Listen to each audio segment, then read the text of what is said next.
Hello students, मैं सुनीता चौक से आज आपके सामने लेकर आई हूँ अनुसंधान का महत्व, इम्पोर्टेंस ऑफ रिसर्च, जो कि NET, SET, super TET, TET और संविदा शिक्षक भर्ती परीक्षाओं के लिए अति महत्वपूर्ण टॉपिक है, इम्पोर्टेंट टॉपिक है। क्योंकि रिसर्च एक ऐसा सब्जेक्ट है, अनुसंधान एक ऐसा सब्जेक्ट है जो सभी प्रतियोगी परीक्षाओं में पूछा जाता है।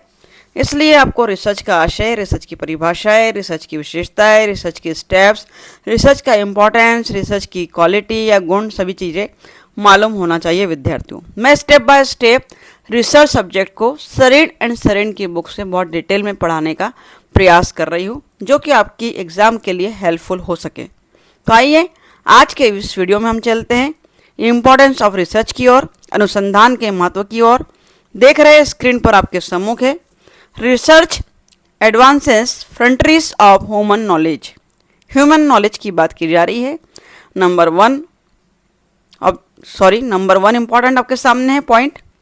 अनुसंधान से मनुष्य का ज्ञान दिन प्रतिदिन बढ़ता रहता है, क्योंकि अनुसंधान के आधार पर नवीन वैज्ञानिक तथ्यों, सामान्य नियमों तथा सिद्धांतों की रचना होती है।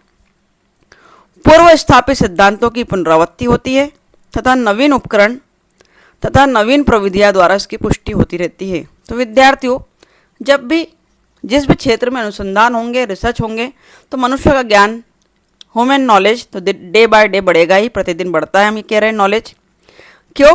क्योंकि अनुसंधान में, बिकॉज अनुसंधान के आधार पर, क्योंकि रिसर्च बेस पर ही नवीन वैज्ञानिक तथ्य, innovative scientific factors, general rules, general principles को हम कंस्ट्रक्ट करते हैं या बनाते हैं। फिर पूर्व स्थापित सिद्धांतों की पुनरावृत्ति भी होती है। अगर पूर्व में किसी ने रिसर्च किया है तो उन सिद्धांतों की पुनरावृत्ति करते हैं कि उसने क्या क्या रिसर्च किया है, किन किन बिंदुओं पर ध्यान नहीं दिया है, छोड़ दिया है। फिर इनोवेशन करके हम वो खोज करते हैं तथा नवीन उपकरण, न्यू इक्विपमेंट का भी हम यूज़ करते हैं और नवीन प्रविधियों द्वारा न्यू टेक्निक्स का भी इस्तेमाल करते हैं, इनोवेटिव टेक्निक्स लाते हैं अनुसंधान में। उदाहरण के लिए, पूर्व में कोई अनुसंधान या कोई रिसर्च हुआ है किसी भी बीमारी पर, हम टीबी पे कह लें, हम टाइफाइड पे कह लें, हम कैंसर पे कह लें, हम कोरोना बीमारी पर कह लें, अगर रिसर्च हुआ है तो वहाँ पर रिसर्च के दौरान जो भी डेटा इस्तेमाल किया गया, जो भी उपकरण इस्तेमाल किए गए, जो भी टेक्निक इस्तेमाल की गई, उसकी तुलना में आज जब हम रिसर्च करेंगे तो नवीन उपकरण, न्यू इक्विपमेंट, नवीन प्रविधियाँ, नई टेक्निक का यूज़ जरूर करेंगे विद्यार्थियों। तो अनुसंधान का यही इंपॉर्टेंस है कि अनुसंधान से मनुष्य का ज्ञान डे बाय डे बढ़ता है और नवीन वैज्ञानिक तथ्य और सामान्य नियम तथा सिद्धांतों की भी रचना होती है, स्थापित होते हैं। साथ ही साथ इस पूर्व स्थापित सिद्धांतों की भी पुनरावृत्ति होती है। चलिए देखते हैं सेकेंड पॉइंट, अनुसंधान का महत्व। अनुसंधान विभिन्न विज्ञानों की प्रगति की शक्तिशाली कुंजी है। बहुत इंपॉर्टेंट पॉइंट है। रिसर्च इज अ पावरफुल की of the advancement of different sciences. अनुसंधान से भौतिक शास्त्र, रसायन शास्त्र, जंतु विज्ञान, वनस्पति विज्ञान, शिक्षा शास्त्र, समाज शास्त्र तथा मनोविज्ञान आदि विज्ञानों के क्षेत्र में अपार उन्नति हुई है। क्या आप मानते हैं विद्यार्थियों? डेफिनेटली। जब जब भी अनुसंधान हुए हैं, वो अनुसंधान केवल भौतिक शास्त्र से संबंधित, फिजिक्स से रिलेटेड नहीं रहे, रसायन शास्त्र केवल केमिस्ट्री से संबंधित नहीं रहे, जंतु विज्ञान जूलॉजी से संबंधित नहीं रहे, वनस्पति विज्ञान से संबंधित नहीं रहे, ना ही शिक्षा शास्त्र एजुकेशन फील्ड से रहे, ना ही सोसाइटी या समाजशास्त्र सोशोलॉजी से संबंधित रहे, और ना ही मनोविज्ञान से। हर क्षेत्र में रिसर्च हुए हैं जो अलग अलग फील्ड से संबंधित रहे। तो इन अब सभी क्षेत्रों में अनुसंधान के दौरान बहुत ज़्यादा तरक्की, बहुत ज़्यादा उन्नति हुई है, क्योंकि हमारा साहित्य, हमारा समाजशास्त्र, हमारा मनोविज्ञान, जब जब हम रिसर्च करेंगे वो समृद्ध होगा, वो उन्नति की ओर जाएगा और उसमें ज्ञान की बढ़ोतरी होगी। यही हम कहना चाह रहे हैं। तीसरा पॉइंट देखते हैं अनुसंधान के महत्व में। Research is the patent tool for the solution of practical problems. कह रहे कि अनुसंधान व्यवहारिक समस्याओं के समाधान में सहायता करता है। क्या करता है? सॉल्यूशन देता है। हमारे प्रैक्टिकल प्रॉब्लम जो हमारी है उसका एक सॉल्यूशन हमारे सामने रिसर्च प्रस्तुत करता है। आधुनिक जीवन की सामाजिक, औद्योगिक, शैक्षिक, सैनिक, मनोवैज्ञानिक तो चिकित्सा आदि क्षेत्रों में अनुसंधान की अत्यंत उपयोगिता है। हम कह रहे हैं कि in this modern age society कह लो, इंडस्ट्रियल एरिया कह लो, एजुकेशनल एरिया कह लो, सेना का एरिया कह लो, साइकोलॉजिस्ट की बात करें हम, मनोविज्ञान की साइकोलॉजी की बात करें, मनोविज्ञान की बात करें, या फिर चिकित्सा मेडिकल फील्ड की बात करें, सभी क्षेत्रों में अनुसंधान का महत्व बहुत अधिक बढ़ता जा रहा है। इसलिए सामाजिक अनुसंधान, औद्योगिक अनुसंधान तथा शैक्षिक अनुसंधानों का विस्तार निरंतर मानव जीवन में बढ़ रहा है।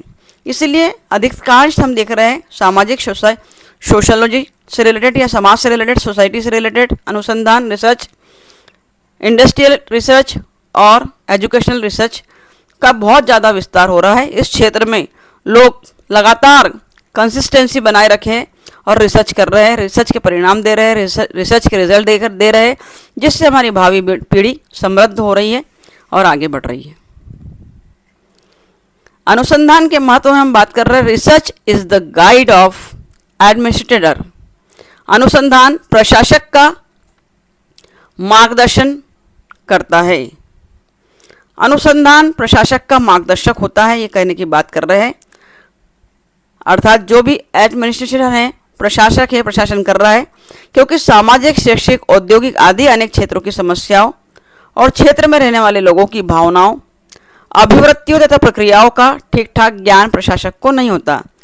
जिस भी फील्ड में जो भी प्रशासक है, जो लीडरशिप कर रहा है, उसे इतना ज्ञान नहीं होता है कि लोगों की भावनाओं, अभिवृत्तियों, इमोशंस को, एप्टीट्यूड्स को वो समझ पाए। अतः वह महत्वपूर्ण निर्णय लेने में, नीति निर्धारण करने में सफल नहीं हो पाता। किंतु संबंधित अनुसंधान से आवश्यक जानकारी प्राप्त हो जाने पर वह अपने कार्य को सफलतापूर्वक कर लेता है। अतः अनुसंधान उसके लिए मार्गदर्शन का कार्य करता है। आशा है पॉइंट समझ में आ रहा होगा कि किसी भी देश का कोई राजा है, कोई प्रशासक है जो लीडरशिप कर रहा है उस देश की, उस समाज की, उस सोसाइटी की, तो वो पूरी तरह वाकिफ नहीं होता है वहाँ के लोगों की भावनाओं, वहाँ की हॉबीज़ या उनके एप्टीट्यूड से, अभिवृत्ति से। परंतु अगर सर्वे वहाँ किए गए हैं, रिसर्च वहाँ किए गए हैं अलग अलग समस्याओं को लेके, तो उस रिसर्च के आधार पर, उस डेटा के आधार पर वह निर्णय लेने में सक्षम हो सकता है और सफलतापूर्वक कार्य को आगे बढ़ा सकता है। हम ये कहना चाह रहे हैं। अनुसंधान के महत्व में देख रहे हैं अगला पॉइंट, पांचवा पॉइंट आपके समूह के, fifth point. Research has played an important role in the diagnosis and elimination of different prejudices। अनुसंधान द्वारा व्यक्ति प्राचीन पूर्वाग्रहों को समझ पाया है तथा फिर उनके उन्मूलन का प्रयास भी किया है।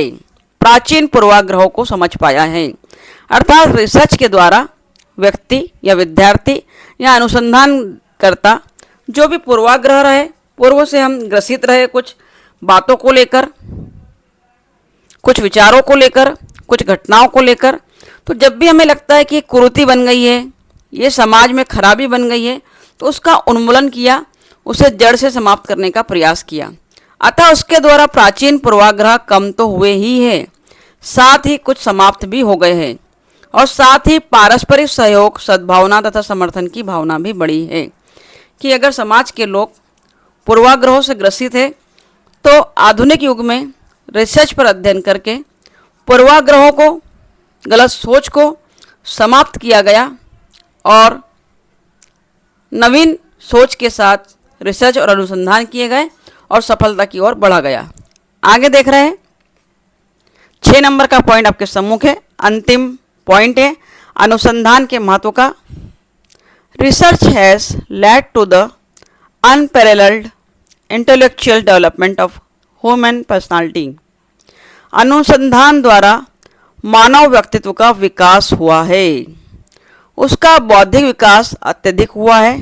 कह रहे हैं कि रिसर्च के द्वारा मेंटल लेवल पर डेवलपमेंट बहुत ज़्यादा हुआ है।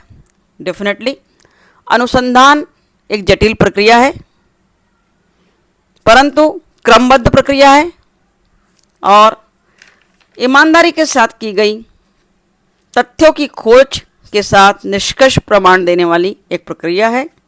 इसलिए हम कहते हैं कि अनुसंधान और रिसर्च के माध्यम से इंटेलेक्चुअल डेवलपमेंट ज़्यादा बढ़ा है, नवीन तथ्यों की जानकारी से इनोवेटिव फैक्टर्स या न्यू फैक्टर्स का जब नॉलेज व्यक्ति में आया तो उसकी चिंतन शक्ति, उसके सोचने की क्षमता बढ़ी, उसकी विश्लेषण शक्ति एनालिसिस पावर बढ़ा, उसकी सृजनात्मक शक्ति क्रिएटिव पावर बढ़ा, आदि विभिन्न मानसिक शक्तियों का विकास हुआ।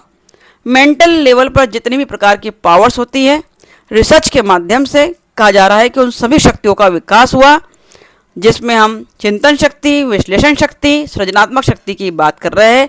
Thinking power, analysis power, creative power बहुत ज़्यादा तीव्र गति से कॉन्टिन्यूसली विकसित होता रहा।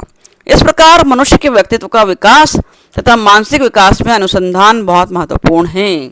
जब तक हम अनुसंधान नहीं करेंगे, हम देश से, समाज से, पूर्वाग्रहों से भी नहीं देश से, समाज से पूर्वाग्रहों को समाप्त नहीं कर पाएंगे। साथ ही कुछ इनोवेटिव डेवलपमेंट्स जो होने चाहिए वह भी नहीं होगा। अनुसंधान डे बाय डे लगातार आए दिन विभिन्न प्रकार की समस्याओं को लेकर करते रहना अनिवार्य है, ज़रूरी है, क्योंकि अनुसंधान का महत्व अपनी जगह मानव समाज, राष्ट्र के लिए कल्याणकारी है। इस प्रकार आज हमने अनुसंधान का महत्व देखा। प्रीवियस वीडियो में विद्यार्थियों आप अनुसंधान के अर्थ को जान चुके हैं, अनुसंधान के स्टेप्स को जान चुके हैं, अनुसंधान की विशेषताओं को जान चुके हैं। इस वीडियो में आज आपने विस्तार पूर्वक अनुसंधान का महत्व देखा है। जल्दी ही हम नेक्स्ट वीडियो में अनुसंधानकर्ता के गुणों को देखने वाले हैं कि एक उत्तम अनुसंधानकर्ता के गुण क्या होते हैं। उत्तम अनुसंधानकर्ता के गुणों को दो भागों में बांटा गया है, विशेष गुण और साधारण गुण। तो इन पर हम चर्चा करेंगे। इन्हीं बिंदुओं पर, इन्हीं पॉइंट्स पर नेट, सेट या किसी भी प्रकार की प्रतियोगी परीक्षा में प्रश्न पूछे जाते हैं घुमा फिरा कर। उदाहरण के लिए 6वां पॉइंट ही आपके स्क्रीन पर आप देख रहे हैं। तो कह रहे हैं कि अनुसंधान द्वारा मानव व्यक्तित्व का विकास हुआ है। बौद्धिक विकास अत्यधिक हुआ है, 4 ऑप्शन दे देगा। बौद्धिक विकास हुआ है, चिंतन शक्ति, विश्लेषण शक्ति का विकास हुआ है, सृजनात्मक शक्ति का विकास हुआ है, या चौथा पॉइंट उपरोक्त सभी शक्तियों का विकास हुआ है। तो आप टिक लगाएंगे उपरोक्त सभी शक्तियों का। क्यों? क्योंकि हम कह रहे हैं बौद्धिक भी हुआ है, चिंतन शक्ति का भी हुआ है, विश्लेषण शक्ति का भी हुआ है, सृजनात्मक शक्ति का भी हुआ है। इस प्रकार ऑब्जेक्टिव्स के पूछे जाने की संभावना है। राजनीतिक विकास हुआ है, ऐसा भी पॉइंट दे देगा। तो आपको पता है कि राजनीतिक विकास नहीं हुआ है, आप उसको एलिमिनेट कर देंगे, उसे हटा देंगे आप। उसी प्रकार अनुसंधान द्वारा व्यक्ति प्राचीन पूर्वाग्रहों को समझ पाया है तथा उन्मूलन का प्रयास किया है। कई हो सकता है ऑब्जेक्टिव में दे दे कि अनुसंधान के द्वारा प्राचीन पूर्वाग्रहों को समाप्त किया जाता है, और 3 ऑप्शन कुछ और होंगे। तो आपको पता है कि प्राचीन पूर्वाग्रहों को समाप्त करने का प्रयास किया जाता है, उसे आप टिक करेंगे, समझ पाएंगे इन ऑब्जेक्टिव्स को। तो इस प्रकार अनुसंधान के महत्व को जाना है। अगर वीडियो आपके लिए यूज़फुल है और पूरी तरह समझ में आया है दोस्तों, तो इसे अपने और भी दोस्तों से शेयर कर दीजिएगा ताकि वे भी लाभान्वित हो पाए। और इसी प्रकार के महत्वपूर्ण वीडियोस को देखने के लिए बने रहिए हमारे चैनल के साथ, B.Ed classes bye Sunita Chouksey में। Thank you very much for watching my video. Thank you.